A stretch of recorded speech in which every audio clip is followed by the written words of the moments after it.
നല്ല ചൂടിൻ്റെ കൂടെ ഈ തണുത്ത ഇതുകൂടെ ഒന്ന് മിക്സ് ചെയ്ത് കഴിച്ചാലുണ്ടല്ലോ അടിപൊളി.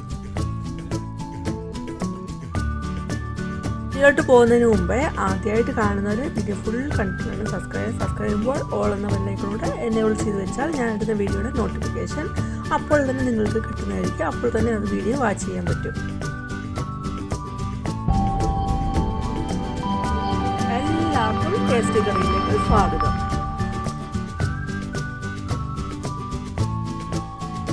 ആരെങ്കിലും സബ്സ്ക്രൈബ് ചെയ്യാതെ കാണുന്നുണ്ടെങ്കിൽ ഒന്ന് സബ്സ്ക്രൈബ് ചെയ്യണം. അതുപോലെ ഓൾ എന്ന ബെല്ലൈക്കണോട് എനേബിൾ ചെയ്ത് വെക്കണം. ഞാനിവിടെ 5 മീഡിയം സൈസ് ക്യാരറ്റ് എടുത്തിട്ടുണ്ട്. അത് നന്നായി കഴുകിയെടുത്തിരിക്കുന്നതാണ്. ഇനി ഇതിനെക്കാട്ടി നല്ല കടും ഓറഞ്ച് നിറത്തിലുള്ള ക്യാരറ്റ് ഉണ്ടെങ്കിൽ അതായിരിക്കും ഏറ്റവും നല്ലത്. നല്ല കളർ കിട്ടും നമ്മുടെ ക്യാരറ്റ് ഹൽവയ്ക്ക്. ക്യാരറ്റിൻ്റെ തൊലി കളഞ്ഞിട്ട് ചെറുതായിട്ട് ചോപ്പ് ചെയ്തെടുക്കുന്നുണ്ട്. ഇതുപോലെ കട്ട് ചെയ്ത് എടുക്കുന്നുണ്ട്. അപ്പോൾ അതുപോലെ മറ്റുള്ളത് കൂടെ എടുക്കാം.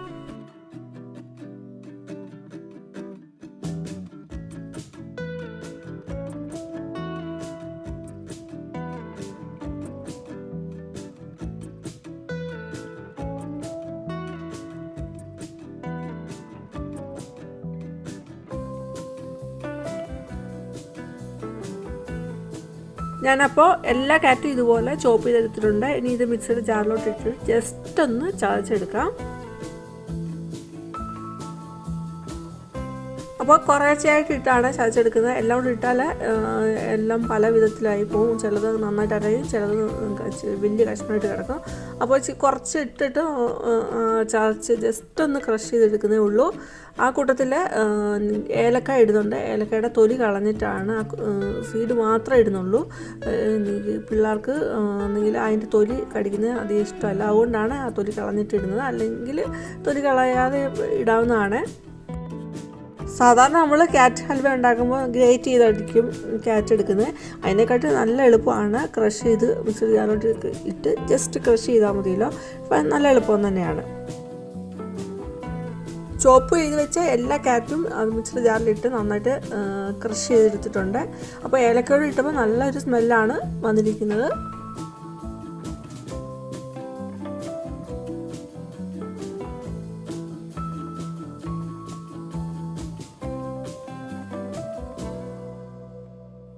ഇനി ഒരു പാൻ വെച്ച് അത് ചൂടായി വരുമ്പോൾ അതിലേക്ക് 2 ടീസ്പൂണ് നെയ്യ് ഒഴിച്ചു കൊടുക്കുന്നുണ്ട്. അത് ചൂടായി വരുമ്പോൾ നമ്മൾ ചതച്ച് വെച്ചിരിക്കുന്ന നമ്മുടെ ക്യാരറ്റ് ഇട്ട് കൊടുത്ത് അതിൽ കിടന്ന് നന്നായിട്ട് വെന്തെടുക്കണം. അപ്പോൾ ക്യാരറ്റ് നെയ്യുമായിട്ട് ചേർന്ന് അങ്ങനെ വെന്ത് വരുന്ന ആ സമയത്ത് 8 ടേബിൾ സ്പൂണ് പഞ്ചസാര ഇട്ട് കൊടുക്കുന്നുണ്ട്. എന്നിട്ട് നന്നായിട്ട് മിക്സ് ചെയ്ത് കൊടുക്കാം.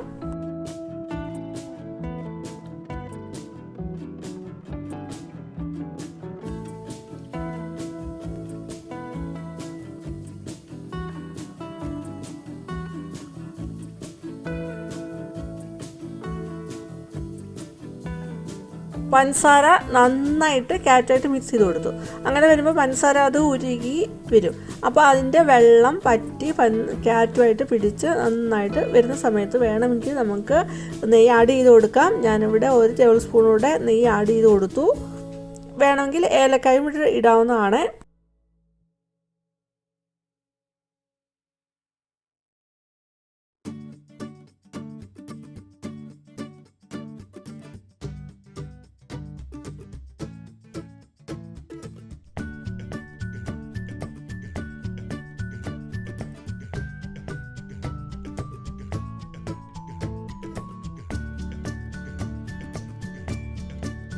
ഞാൻ ആ ബാക്കി വന്ന ഏലക്ക പഞ്ചസാരയോട് പൊടിച്ചിട്ട് ഇട്ട് കൊടുക്കുന്നുണ്ടായിരുന്നു.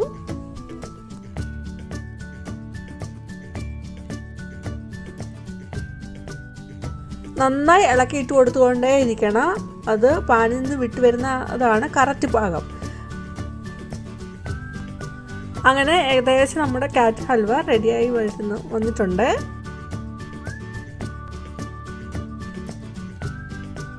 ഞാൻ ആ ബാക്കി വന്ന ഏലക്ക പഞ്ചസാരയോട് പൊടിച്ചിട്ട് ഇട്ട് കൊടുക്കുന്നുണ്ടായിരുന്നു.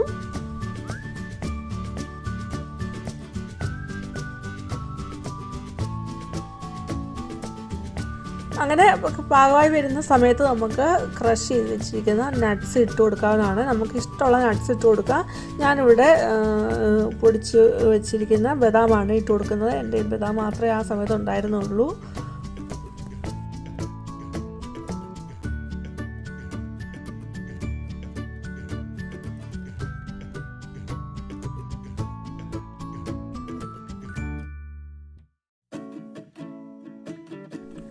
അങ്ങനെ നമ്മുടെ ക്യാരറ്റ് ഹൽവ റെഡി ആയിട്ടുണ്ട്. അപ്പോൾ നമുക്ക് ഇനി ഇത് മോൾഡ് ചെയ്തെടുക്കണം.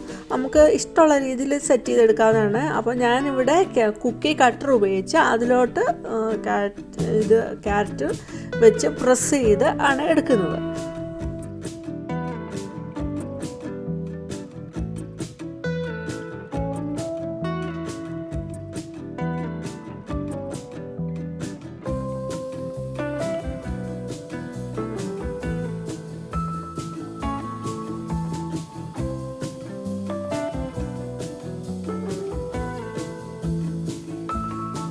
ഇതുപോലെ സെറ്റ് ചെയ്തെടുക്കുകയാണെങ്കിൽ പാർട്ടികളിലൊക്കെ ഉപയോഗിക്കാൻ പറ്റിയ നല്ലൊരു അടിപൊളി ഐറ്റമാണ് ഇത്, ക്യാരറ്റ് ഹൽവ വിത്ത് ഐസ്ക്രീം.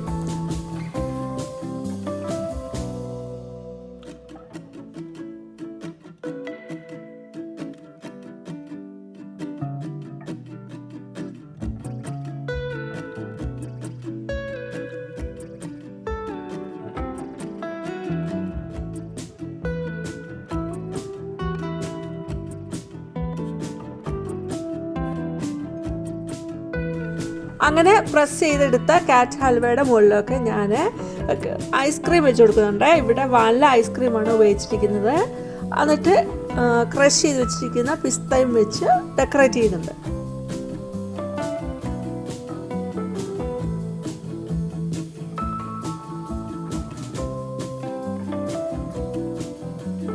ഈ രീതിയിൽ സെറ്റ് ചെയ്തോ അല്ലെങ്കിൽ കപ്പിലോ നമുക്ക് ഇത് സെർവ് ചെയ്യാവുന്നതാണ്.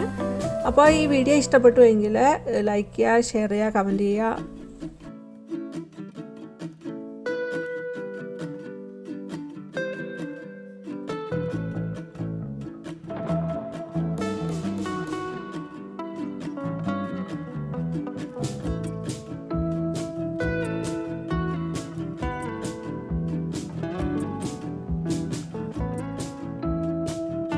ഇനി വേറൊരു വീഡിയോയും വരുന്നിടം വരെ ബൈ. Thanks for watching.